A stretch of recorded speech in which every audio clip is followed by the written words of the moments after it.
కలం మాది గలం మీది రాయల్ న్యూస్ కి స్వాగతం. నేటి వార్తా విస్ఫోటన అది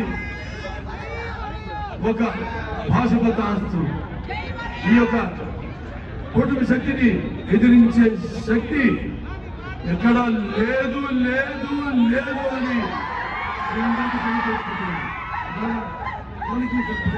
ప్రభుత్వ పరంగా ముస్లిం సోదరులకు సోదరులకు వాళ్ళకు కూడా యువతకు 4% ఏదైతే మనం ఉద్యోగ అలాగే విద్యలో రిజర్వేషన్ ఉందో దాన్ని కూడా చట్టబద్ధమైన గుర్తింపు ఇవ్వాల్సిన అవసరం ఉంది. దానికోసం మేమంతా కూడా శ్రమిస్తామని తీసుకురావడానికి మా వంతు కృషి చేస్తామని మీ అందరికీ తెలియజేసుకుంటున్నాను.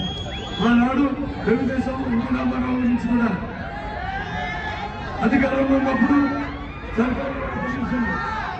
అంటే జస్టిస్ పొన్నయ్య కమిషన్ వాళ్ళ సిఫార్సులను అమలు చేయడం జరిగింది.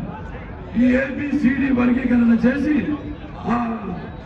మరి మన ప్రభుత్వం మన కేంద్ర ప్రభుత్వం ఆమోదం కోసం పంపించి ఆమోదాన్ని పొంది రాష్ట్రపతి గారి ఆమోదాన్ని పొంది సుమారుగా 22,000 పైచులకు ఉద్యోగాలను మనం కల్పించడం జరిగింది. అలాగే మొన్న కూడా 2019 ఎన్నికల ముందు కూడా మనం ఈ ABCD వర్గీకరణ చేసి కేంద్ర ప్రభుత్వం పంపించడం జరిగింది. దానికి కూడా ఇప్పుడు మన ప్రధానమంత్రి మోడీ గారు ఆమోదయుక్తంగా ఉన్నారు.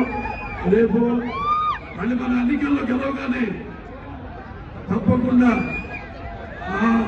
వర్గీకరణలో మనం ఇంకా ఎన్నో ఈ యొక్క ఉద్యోగాలు అయితే ఇంకా మన రాష్ట్రానికి కావాల్సిన అవసరాలు అయితే నిధులైతే అన్ని కూడా మనం తెచ్చుకుంటామని, అలాగే ఈ ABCD కిందకి మన ముస్లిం మైనారిటీస్ వస్తారు. ఈ అనే వర్గీకరణను తీసేస్తాం అని ఒక దుష్ప్రచారం చేస్తున్నారు.